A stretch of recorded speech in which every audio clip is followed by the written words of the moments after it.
20 سال پہلے میاں صاحب کا میں آپ کو وہ بھی سنا دیتا ہوں کہ پیپلز پارٹی کے دور حکومت میں ہمارے پہ کل قرضہ 4000 ارب روپے تھا، جو اب بڑھ کے 14000 ارب روپیہ ہو گیا. اس ٹائم وہ بہت بڑا قرضہ تھا جب 13 میں حکومت آئی تھی. ان کو اور یہ قرض واپس کرنے کے لیے ہمیں مزید قرضے لینے پڑیں گے. میاں صاحب کا بیان ہے. سو یہ آرگومنٹ کہ سب کو پتا ہوتا ہے جب آتے ہیں ان کے پرابلمس کیا ہیں. پھر وہ کہتے ہیں سیاست کیا کہتی ہے. سیاست کہتی ہے سر کھلے خزانے کے منہ کھول دو، 23 ارب ڈالر ڈال دیں ڈالر کو 105 پہ رکھنے کے لیے. کریں گے پھر آگے. واٹ یو آر سیئنگ از کہ آپ جو کانسیکوینس ہے اس کی بات کر رہے ہیں، روٹ کاز کی بات کریں. روٹ کاز یہ کہ یہاں تک ملک آیا کیسے ہے کہ آپ کو IMF کے چنگل میں اس طرح پھنسنا پڑ رہا ہے. وسیم. بسم اللہ الرحمن الرحیم. ظاہر ایک کمبینیشن آف پرابلمز ہے. اب اس میں جب ہم یہ کہتے ہیں کہ معیشت پر سیاست نہیں ہونی چاہیے تو بہت سارے تحریک انصاف کے دوستوں نے ذاتی طور پر مجھ سے گلا کیا کہ یار یہ آپ کیسی بات کرتے ہیں بھائی، یہ کیا فضول آرگومنٹ ہے، سیاست تو ہوتی معیشت پر ہے. جب ہم یہ کہتے ہیں تو میرا مطلب یہ ہوتا ہے کم از کم کہ بھائی جب عمران خان صاحب یہ کہتے تھے نا کہ دیکھو پاکستانی پیٹرول مہنگا ہو تو ایک ہی مطلب ہوتا ہے اس کا، پیٹرول مہنگا ہو سمجھو وزیر اعظم چور ہے. یہ غلط سیاست ہے معیشت پر. ٹھیک ہے، آپ کو یہ پتہ ہے کہ پیٹرول مہنگا ہونے کا صرف یہ مطلب نہیں ہوتا. جب مفتاح اسماعیل صاحب کہتے ہیں نا ہائے 137 روپے کا پیٹرول ہو گیا، کیسے خریدے گا بیچارہ پاکستانی، تو یہ غلط سیاست ہے معیشت میں. اس لیے کہ مفتاح صاحب کو پتہ ہے کہ یہ 137 کا اس لیے ہوا ہے کہ جب پچھلے سال کا مالی سال کا بجٹ بنا رہے تھے تب $60 فی بیرل میں ٹریڈ ہو رہا تھا، آج 120 پلس پہ ہو رہا ہے، تو اس نے بڑھنا ہے. آج مفتاح صاحب خود بڑھا رہے ہیں. اس وقت ڈالر کتنے پہ تھا، آج ڈالر وہ ایک الگ فیکٹر. ایگزیکٹلی. تو جب ہم اپنے لارجر گولز کے لیے، پولیٹیکل گولز کے لیے، پاور ہنگر کے لیے جب ان ایشوز پہ بھی سیاست کرتے ہیں، کچھ چیزوں کو سیاست پہ چھوڑ دینا، سیاست سے مبرہ کر دینا چاہیے.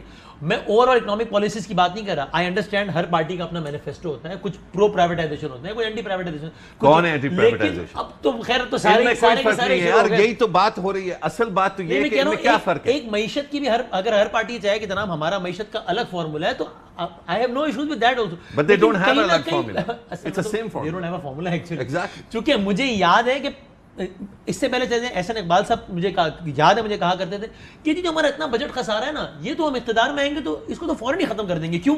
اس لیے کہ ہمارے کچھ سفید ہاتھی ہیں، ان سفید ہاتھیوں کا خسارہ ہوتا ہے 1000 ارب روپیہ، ہم اس کو ریفارم کر دیں گے، 1000 ارب بچ جائے گا، پھر ٹھیک ہو جائے. پھر 2013 میں وہ آ گئے. اب خسارہ بچانے کے لیے کہہ رہے ہیں کہ چائے کم پیو. مطلب امیجن. پھر عمران خان صاحب That's why I'm saying کہ آپ چائے پہ پھنس گئے. میں یہ کہہ رہا ہوں یہاں تک پہنچنے کی بات کریں نا کہ پہنچے کیسے ہیں. اسی طرح تو پہنچے. مجھے کسی نے کہا، بڑے سینئر مسلم لیگ نون کے سابق وزیر، میں کہا جی بتائیں. انہوں نے کہا جی میں ایک دفعہ میاں صاحب سے کوئی ایک قیمت بڑھانی تھی، منسٹری نے کہا قیمت بڑھائیں. میاں صاحب رک جاؤ. کہتے دوسری دفعہ دوبارہ گئے، قیمت بڑھانی ہے سر. رک جائیں.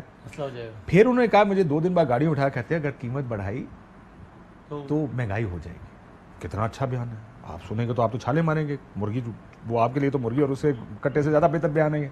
ناٹ ریئلائزنگ کہ ہم نے سرکولر ڈیٹ 2.5 ٹریلین کا کھڑا کر دیا بجلی میں صرف اس لیے مہنگائی ہو جائے گی تو میرا ووٹ چلا جائے گا، گیس میں مہنگائی ہو جائے گی تو میرا ووٹ چلا جائے گا. آپ نے یہ سرکولر ڈیٹس کھڑے کیے. آپ نے لوگوں کو آنسٹ، جو حکومت کا کام یہ نہیں ہے، حکومت کا کام یہ دیکھنا ہے کہ 10 سال بعد 20 سال بعد یہ ملک کا ہوگا. یہ کہتے ہیں 2 سال کے بعد میرا الیکشن کدھر ہوگا. If this is your argument, that's the basic argument. 9 سال پرویز مشرف حکومت میں تھے. سرکولر ڈیٹ کی پیدائش ایز اے مسئلہ جو ہے وہ نہ آصف علی زرداری کی پیدائش کا ہے. Don't give me that argument. نہ یار میری بات سنیں. Pervez Musharraf was an illegal illegitimate leader. آپ نے خود آپ کا خیال ہے میں پرویز مشرف سے جا کے 4 دفعہ کاشف آپ نے فرمایا کہ ہمیں روٹ تک جانا چاہیے ان مسئلوں کی. تو اگر واقعی روٹ تک جانا چاہیے تو وہ دیکھ لیتے ہیں کہ کتنا گیپ ہے وہ سینسرشپ میں. کیونکہ وہ آواز ختم ہو جائے گی. شو چلتا رہے گا، آواز ختم ہو جائے گی. کیونکہ ہر چیز کا ایونچولی جو آ کے جہاں بات رکتی ہے وہ آپ کو بھی پتا ہے، ہمیں بھی پتا ہے، آپ کو بھی پتا ہے. نہیں مجھے نہیں پتا. بتائیں مجھے. آپ مجھے بتائیے کہ یہ پورا جو اس وقت کرائسس ہے، اس کرائسس کا اوریجن کیا ہے؟ کیا نواز شریف نے خود جو ہے یہ حکومت، یا زرداری نے خود مل کے، زرداری اور نواز شریف اور فضل الرحمان اور سارا اپوزیشن مل کے کیا یہ کر سکتا تھا جو ہوا تھا؟ ڈیل ہوئی آپ کہہ رہے ہیں. کس کے ساتھ ہوئی؟ اسٹیبلشمنٹ کے ساتھ. کس نے اس کو پروموٹ کیا؟ اسٹیبلشمنٹ نے. ہاں یہ کہنا کہ نہیں اس کے ساتھ پیچھے ہٹے. سب سے پہلی میٹنگ اس کے ساتھ ہوئی. میں آپ کو سنا دیتا ہوں. یہ بھی میں آج مریم نواز شریف صاحبہ سے پوچھا گیا، تھوڑا سا اس پہ بھی آ جاتے. مریم نواز شریف صاحبہ سے پوچھا گیا کہ جناب سوال بھی سن لیں جواب بھی سن لیں. آصف بشیر چودھری صاحب کا سوال تھا، تو سنیے کیا سوال پوچھا گیا. آپ نے کہا کہ ISI حکومت کے ماتحت ہے، تو ISI تو اس وقت بھی حکومت کے ماتحت تھی جب ہم یہاں کرنے والوں کو پکڑتے تھے، جو ججز سے آ کے ملتے تھے. جی اب باقاعدہ سرونٹ کو ان کے در پہ ماتھا ٹیکنا پڑے گا.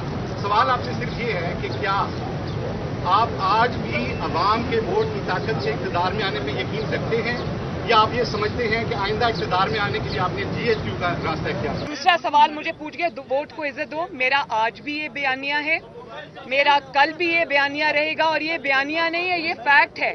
مسلم لیگ نون کو الحمدللہ کسی مسلم لیگ نون کو بے ساتھیوں کی ضرورت نہیں ہے. بہت شکریہ. انہوں نے فرمایا تھا کہ ووٹ کو عزت دو کے بیانیے پہ آج بھی قائم ہوں. ہماری تو بات سنتے نہیں ہے, جو ہم کہیں گے وہ کہیں گے جناب آپ تو سارے کے سارے رلے ہوئے ہیں. اعزاز سید نے ایک بات کی, میں ذرا وہ بھی سنانا چاہتا ہوں آپ کو کہ یہ حکومت بنی کیسے. میرا یہ خیال ہے کہ نون لیگ نے جو ووٹ کو عزت دو کا بیانیہ اس کا سودا کیا ہے, اور سودا جو کیا ہے اس میں ڈیل کے طور پہ انہوں نے جو ایک تو وزارت عظمیٰ لی ہے اور ایک وزارت اعلیٰ لی ہے. پہلی بات یہ ہے کہ شہباز شریف صاحب اور حمزہ شہباز دونوں کے اب ووٹ کو عزت دو کے اوپر بھی بات کرتے ہیں, لیکن سب کو پتا ہے کہ ڈیل کہاں ہوئی ہے, کس نے کی. یہ میں اس میں دیکھیں, ایک تو جب ہم یہ بات کہتے تھے کہ بھائی اتنا زیادہ ان معاملات میں ان اداروں کو جن کا ڈومین نہیں ہے نہیں پڑھنا چاہیے کہ اس کے بعد واپسی مشکل ہو جائے.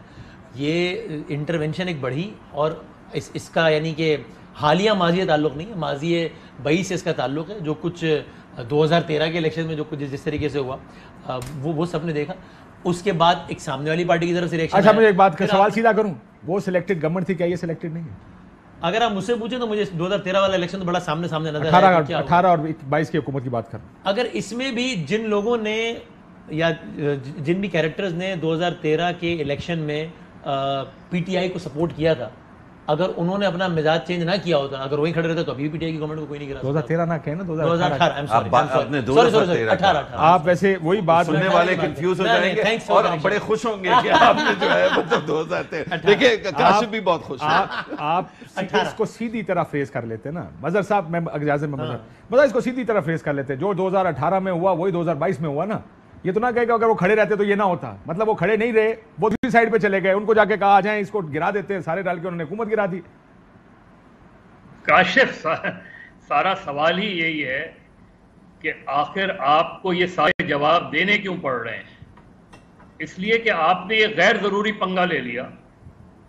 آپ نے کیوں یہ عدم اعتماد کی تحریک کی لاجک, یہ منطق کیا تھی, مجھے تو نہیں سمجھ میں آتی. دوسرے جو ابھی مشرف بھی بات کہہ رہے تھے, ہم سب بات کہہ رہے ہیں, دیکھیں اس کے روٹ کاز کیا ہے. اس کا روٹ کاز ہے معذرت کے ساتھ سیاسی عیاشیاں. آپ اٹھا کے دیکھ لیں تمام اداروں کو, جو مضبوط ادارے تھے ان کو تباہ کس وقت کیا گیا. آپ پاکستان اسٹیل اٹھا لیں, آپ پاکستان ریلوے اٹھا لیں, آپ پی آئی اے اٹھا لیں, آپ پورٹ کراچی پورٹ چلے جائیں. یہ جو ادارے آپ کی معیشت کو مضبوط کر سکتے تھے, تباہ و برباد کر دیا آپ نے. اور کس لیے کیا؟ پولیٹیسائز کر دیا ان اداروں کو. یہ وہ ادارے تھے جو آپ کو ترقی کی راہ پہ لے جا سکتے تھے. تو آج یہ کلیکٹیو رسپانسبلٹی. اور دوسرے ہمارے سیاستدان جھوٹ بولتے ہیں جب بھی لوگوں کو سہانے خواب دکھاتے ہیں.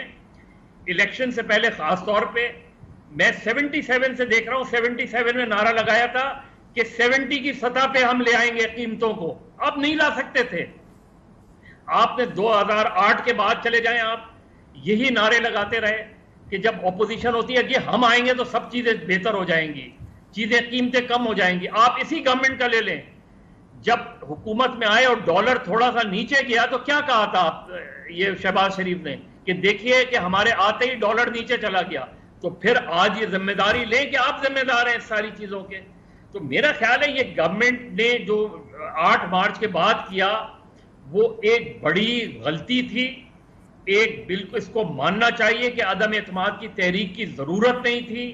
اگر حکومت غلط فیصلے کر رہی تھی تو آپ اپوزیشن کے طور پہ اس پہ تنقید کرتے رہتے, لیکن جو آئی ایم ایف سے معاہدہ انہوں نے کیا تھا تو پھر انہی کو بھگتنے دیتے. آپ نے کیوں لے لیا اپنے ذمے؟